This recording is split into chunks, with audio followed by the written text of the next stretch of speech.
जय माता दी। श्री शिवाय नमस्तुभ्यम। अर्धांग है माता रानी महादेव की और दोनों एक दूसरे की पूजा से बहुत प्रसन्न होते हैं। जीवन में आप भी रोग दोष कष्ट संकट पीड़ा दुख दरिद्रता से परेशान है, आपको लगता है कैसे कष्ट कर्ज जो है परेशानियां मिटे और दवाइयाँ छूटे, तो आपको यह दिव्य प्रयोग करना चाहिए। शीतल जल का प्रयोग करने के दिन आ गए हैं। आपके जीवन में भी शीतल जल के इस दिव्य प्रयोग से बहुत अधिक शीतलता आएगी, हमेशा ही परेशानियां मिटती चली जाएगी। दिव्य उपाय प्रयोग कैसे करना है, आइए उपाय की तरफ बढ़ते हैं। सबसे पहले आप सभी कमेंट्स में प्रभु का नाम सुमिरन करते हुए जरूर से भगवान का नाम ध्यान अपनी इच्छा शक्ति अनुसार कोई ना कोई आप जो है जरूर से सुमिरन करें। आइए आरंभ करते हैं। सबसे पहले शीतल जल अर्थात ठंडे जल अर्थात मिट्टी के घड़े से या मिट्टी के पात्र से, कुल मिलाकर अगर आपके पास मिट्टी का घर में मटका रखा है तो अति उत्तम है। मटका नहीं है तो छोटा सा ही कोई भी कलश घर पर रखा हो मिट्टी का,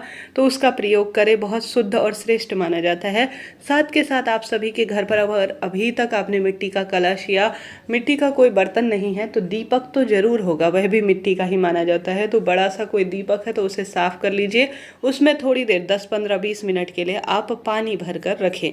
यह कार्य आपको अपने घर की रसोई में पानी को भरना है, ठीक है। घड़ा तो हमेशा अर्थात मटका तो रसोई में ही रखा रहता है, बहुत ही बढ़िया है, बहुत ही शुभ है। इससे पितरों का भी हमें आशीर्वाद मिलता है। नहीं तो आपका जो दीपक है, जो कि मिट्टी की धातु होनी चाहिए, वस्तु होनी चाहिए, कहने का मतलब है, उसमें आपको पानी रखना है और उसे जो है वापस अपने जो शिवलिंग पर जल चढ़ाने का लोटा है उसमें आपको ठंडा जल अर्थात जो शीतल जल है, मिट्टी के बर्तन का जल है, वह डाल देना है। उसके बाद आप सभी को अपने घर के मंदिर में या महादेव के मंदिर में माता रानी का ध्यान करते हुए और महादेव का संयुक्त रूप से ध्यान करना है, क्योंकि उन्हीं की श्रेष्ठ तिथि है। ऐसे में दोनों देवताओं का ध्यान कर कर आप सभी को एक दीपक लेना है, ठीक है। एक दीपक लीजिए और दीपक में भी आपको 2 बत्तियां रखनी है, ठीक है। दीपक में 2 बत्तियां रखें।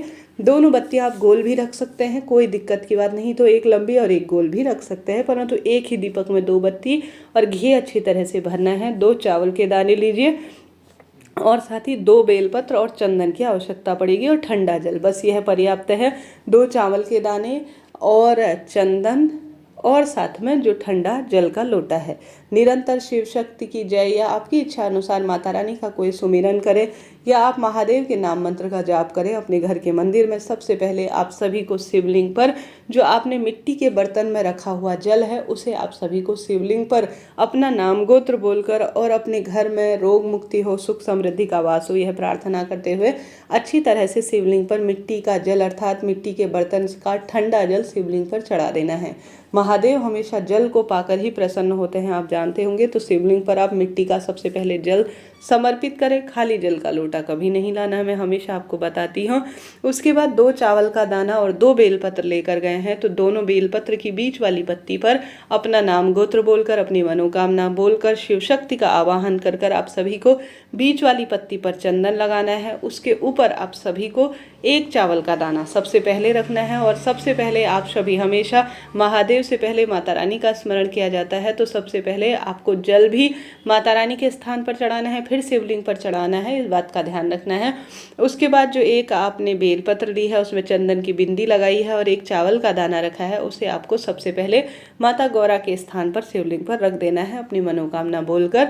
और उसके बाद जो है शिवलिंग पर आप सभी को 1 चावल का दाना, पहले आप बेलपत्र में चंदन वल लगाएं बीच वाली पत्ती पर, उसके ऊपर चावल का दाना रखें और अपनी मनोकामना कहते हुए शिवलिंग पर चढ़ा दीजिए। बहुत सरल उपाय है, बहुत श्रेष्ठ उपाय है, इसका लाभ अद्भुत रूप से देखा गया है। फिर आप सभी को जो आपने दीपक लिया है जिसमें 2 बत्तियां आपने रखी है शिव और गौरा के नाम की, अर्थात शिव और शक्ति या शिव या जो है शीतला के नाम की आप कह सकते हैं, माता रानी का नाम लेना है।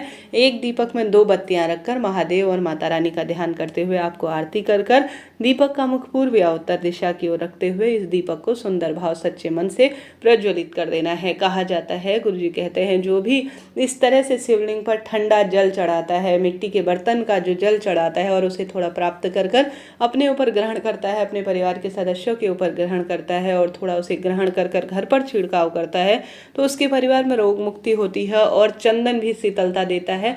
तो दोनों बेलपत्र की बीच वाली पत्ती पर चंदन लगाकर चावल रखकर माता शीतला का स्वरूप या माता रानी का कोई भी स्वरूप का ध्यान कर कर माँ गौरा के स्थान पर समर्पित कर कर उसके बाद शिवलिंग पर चढ़ा देता है तो उसका भाग्य उदय होता है, रोग दोष कष्ट पीड़ा अपने आप ही मिट जाती है। तो यह कार्य करें, कैसी भी पीड़ा, कैसी भी शंका, कैसी भी दुख तकलीफ हो उसका निदान होगा, खुशियाँ बरकत परिवार में बनी रहेगी। तो यह पहला उपाय आपको करके देखना है, लाभ तो आपको मिलना ही है। उपाय घर के मंदिर में करें या महादेव के मंदिर में, इच्छा आपकी है, परंतु माता रानी और महादेव का संयुक्त पूजन आपके भाग्य बदलने के लिए पर्याप्त है। इस तरह से यह कार्य करें, लाभ तो आपको मिलना ही है। बढ़ते हैं दूसरे उपाय की तरफ। यह उपाय काफी सरल है, इसके भी अद्भुत लाभ देखे गए हैं। आप सभी जानते होंगे शीतला माता के पूजन के दिन चल रहे हैं। कई भक्तजन सोमवार को शीतला माता का पूजन करेंगे, कई लोग शुक्रवार को शीतला सप्तमी के दिन माता रानी का पूजन करेंगे। शुक्रवार को, इस शुक्रवार को जो आ रही है, आज सोमवार है, सोमवार के दिन भी कई लोग शीतला माता का पूजन करेंगे। कई भक्तजन जो है मंदिर में जाकर शीतला माता का जो है शुक्रवार के दिन, शीतला सप्तमी के दिन पूजन करेंगे। शीतला अष्टमी इस बार शनिवार की है तो कई भक्तजन उस दिन भी पूजन कर सकते हैं। तो आप सभी इच्छा शक्ति सामर्थ्य अनुसार करें। कभी भी मंगलवार, शनिवार इन कार्यों के लिए अच्छा नहीं माना जाता। ठंडे दिन बार देखकर ही पूजन किया जाता है। तो चीज़ों को नोट करते हुए चलिएगा। तो आपको यह दिव्य प्रयोग जरूर से करना है। कैसी भी दुख तकलीफ हो, कैसी भी शारीरिक मानसिक आर्थिक पीड़ा हो, उनका निदान तो होता ही है। आपको जो है शीतला माता का पूजन नियमबद्ध तरीके से करने का प्रयत्न करना है। इससे पहले मैंने वीडियो प्रसारित कर दिया है कि शीतला माता पूजन कैसे किया जाता है और साथ ही शीतला माता पूजा में कैसे त्रिवेणी संगम के जल का प्रयोग करें, उस वीडियो को आप जरूर से देखिएगा। साथ के साथ आप शीतला माता पूजन करते हैं तो ज़्यादा से ज़्यादा आप ठंडी चीज़ों का ही प्रयोग करें। साथ ही आप सभी जानते होंगे आपको अपने घर के मंदिर में जो है भगवान महादेव की विधि विधान से पूजा करनी है। इसमें गुरुजी कहते हैं हरिओम जल बहुत महत्वपूर्ण भूमिका रखता है। हरिओम जल सबसे पहले महादेव को जो है महाकाल की धरती पर चढ़ाया जाता है, अर्थात महाकालेश्वर में उनका पूजन होता है। तो आपको हरिओम जल कैसे बनाना है आइए जानते हैं। जल का लोटा लीजिए, पहला वाला उपाय करें या दूसरा इच्छा आपकी है। गोल बत्ती का घी का दीपक लगाएं। आप सभी ओम की आकृति शिवलिंग पर बनाने का प्रयत्न करें। सबसे पहले जल का लोटा ओम का उच्चारण करते हुए गणेश जी से शुरू करें, फिर माता अशोक सुंदरी तक लाए, फिर कार्तिकेय जी भगवान तक लेकर माता रानी के हस्त कमल पर चढ़ाकर आप शिवलिंग पर चढ़ाएं। इस तरह से हरिओम जल यह शिवलिंग पर चढ़ाया जाता है, जो कि दुर्भाग्य दूर कर कर सौभाग्य में वृद्धि करता है और धन संपदा इस उपाय से प्राप्त हो जाती है। आप भी त्रिवेणी संगम के जल से भी पहले वाले वीडियो में बताया गया उपाय करें, साथ ही हरिओम जल भी उपाय का आप कर सकते हैं।